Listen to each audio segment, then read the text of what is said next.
दिल्ली की राजनीति और अदालती गलियारों से इस वक्त की बड़ी खबर सामने आ रही है। दिल्ली हाईकोर्ट की जस्टिस स्वर्णकांता शर्मा ने पूर्व आप विधायक नरेश बालियान से जुड़े मकोका केस की सुनवाई से खुद को अलग कर लिया है। बालियान जो इस वक्त जेल में है, उन्होंने नियमित जमानत की मांग की थी। अब इस मामले की सुनवाई 23 अप्रैल को एक दूसरी बेंच करेगी। नरेश बालियान की मुश्किलें कम होने का नाम नहीं ले रही हैं। उन पर फरार गैंगस्टर कपिल सांगवान उर्फ नंदू के संगठित अपराध गिरोह से जुड़े होने का आरोप है। दिल्ली पुलिस ने बालियान के खिलाफ मकोका की धारा 3 और 4 के तहत चार्जशीट दाखिल की थी। आरोप है कि बालियान और इस गिरोह के बीच गहरे संबंध है, जिसके आधार पर जनवरी में ट्रायल कोर्ट ने उनकी जमानत याचिका खारिज कर दी थी। दिलचस्प बात यह है कि इसी मामले में जस्टिस शर्मा ने 13 मार्च को दिल्ली पुलिस को कड़ी फटकार लगाई थी। उन्होंने जांच में हो रही देरी पर सवाल उठाते हुए पूछा था कि आखिर ये जांच कब तक खिंचती रहेगी। कोर्ट ने टिप्पणी की थी कि अगर जांच ही पूरी नहीं होगी तो आरोपों पर सुनवाई कब शुरू होगी। क्या है मकोका एक्ट? आखिर क्या है यह मकोका एक्ट जिसने बालियान की राह मुश्किल कर दी है? Maharashtra control of organised crime act यानी मकोका संगठित अपराध और अंडरवर्ल्ड को खत्म करने के लिए बनाया गया है। दिल्ली में भी लागू इस कानून में जमानत मिलना बेहद मुश्किल होता है, क्योंकि इसके प्रावधान बेहद सख्त हैं। जस्टिस स्वर्णकांता शर्मा का इस केस से हटना इसलिए भी चर्चा में है क्योंकि पूर्व सीएम अरविंद केजरीवाल ने भी कथित शराब घोटाले में उन्हें सुनवाई से हटाने की मांग की है। अब देखना होगा कि 23 अप्रैल को नई बेंच बालियान की जमानत पर क्या फैसला लेती है और मकोका के इस चक्रव्यूह से बालियान बाहर निकल पाएंगे या नहीं।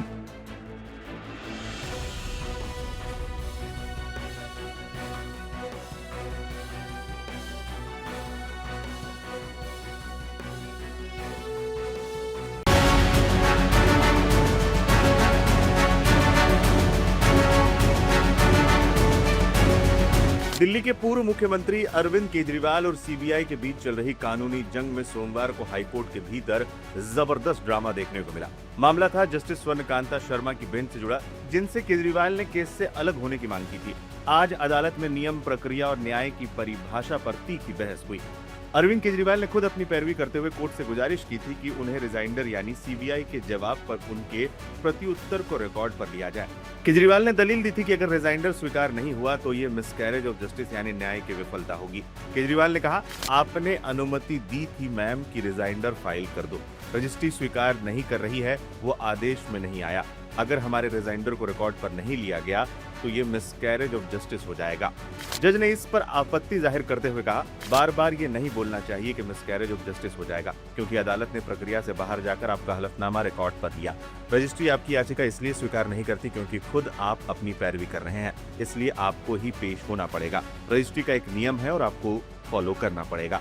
आपको पहले ही मंजूरी लेनी पड़ेगी। ये कोई साधारण केस नहीं है। हमने आपको लिखित जवाब की कॉपी दी। रिजाइंडर कभी उसका फाइल नहीं होता है।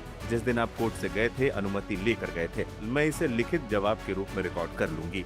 केजरीवाल ने प्रत्युत्तर पर कहा, केंद्रीय जांच एजेंसी ने अटकलों, डर फैलाने वाले बयानों और अपमानजनक आरोपों का सहारा लिया, लेकिन जस्टिस शर्मा के बच्चे सरकारी पैनल में होने को लेकर पक्षपात के आरोपों पर कुछ नहीं कहा है।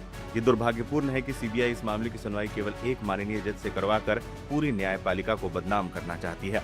केजरीवाल ने सीबीआई के उन आरोपों का विरोध किया कि वो दबाव बनाना चाहते हैं और मामले को लंबित रखना चाहते हैं और बदनाम करने के लिए कैंपेन चला रहे हैं। उन्होंने इन आरोपों को निराधार बताया है। अब तक इस मामले में क्या क्या हुआ?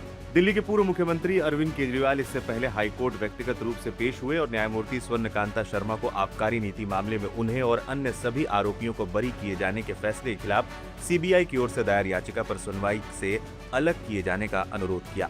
जस्टिस शर्मा ने खुद को मामले की सुनवाई से अलग किए जाने की केजरीवाल की अर्जी को रिकॉर्ड में ले लिया। सीबीआई की ओर से पेश सॉलिसिटर जनरल तुषार मेहता ने दलील दी कि अदालत नौटंकी का मंच नहीं है। अगर केजरीवाल मामले में व्यक्तिगत रूप से पेश होना चाहते हैं तो उन्हें अपने वकील को हटा देना चाहिए। तुषार मेहता ने केजरीवाल की अर्जी पर कड़ी आपत्ति जताई और कहा कि पूर्व मुख्यमंत्री के आरोप बेबुनियाद और अपमानजनक है। उन्होंने उच्च न्यायालय को बताया कि बरी किए गए 7 आरोपियों ने जस्टिस शर्मा को इस मामले की सुनवाई से अलग करने के अनुरोध को लेकर अदालत का रुख किया है। जस्टिस शर्मा ने कहा कि अगर कोई और अर्जी दाखिल करना चाहता है तो कृपया ऐसा करे, ताकि मैं इस पर एक बार में अंतिम फैसला ले सकूं। निचली अदालत ने 27 फरवरी को केजरीवाल, पूर्व उप मुख्यमंत्री मनीष सिसोदिया और 21 अन्य आरोपियों को बरी कर दिया था। कोर्ट ने सीबीआई को फटकार लगाते हुए कहा था कि उसका मामला न्यायिक कसौटी पर खरा नहीं उतर सका और पूरी तरह से बेबुनियाद साबित हुआ। अब सबकी नजरें जस्टिस स्वर्णकांता शर्मा पर टिकी हैं। क्या जस्टिस स्वर्णकांता शर्मा खुद को इस केस से अलग करेंगी या केजरीवाल की याचिका खारिज होगी? दिल्ली की सियासत और न्यायपालिका के लिए फैसला बेहद अहम होने वाला है।